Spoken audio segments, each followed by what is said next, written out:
আসসালামু আলাইকুম এভরিওয়ান, কেমন আছেন আপনারা সবাই? আশা করি সবাই অনেক ভালো আছেন। তো আপনার দয়ায় আমরা অনেক ভালো আছি।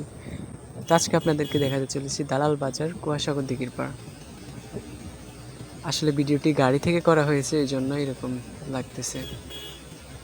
যাই হোক, দালাল বাজার কুয়াশাগর দিঘির পাড় কিন্তু অন্যতম একটি পর্যটক এরিয়া। কখনো যদি আপনার মনে হয় আপনার মন ভালো নেই, তাহলে এখান থেকে ঘুরে আসতে পারেন। দেখবেন আপনার মনটা একদম শীতল হয়ে গেছে। আসলে আমি আন্তরিকভাবে দুঃখিত, আপনাদেরকে কাছ থেকে দেখাইতে পারছি না। মানে যদি আমি ভিতরে যেতাম তাহলে আপনাদেরকে আরো ভালোভাবে দেখাইতে পারতাম, আরো সুন্দরভাবে ভিউ উপভোগ করতে পারতেন।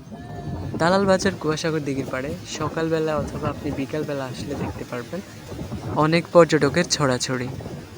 আমি আবারও বলছি, ভিডিওটি গাড়ি থেকে করা হয়েছে, এই জন্যই আপনাদেরকে পুরো ভিউটা দেখাইতে পারছি না। সো ভিউয়ার্স, আজকের ভিডিওটা এই পর্যন্তই। আপনি যদি আমাদের চ্যানেলে নতুন হয়ে থাকেন তাহলে অবশ্যই চ্যানেলটি সাবস্ক্রাইব করে দিবেন এবং পাশে থাকা বেল আইকনটি অল করে দিবেন। ধন্যবাদ। দেখা হচ্ছে পরের কোনো একটা ব্লগে।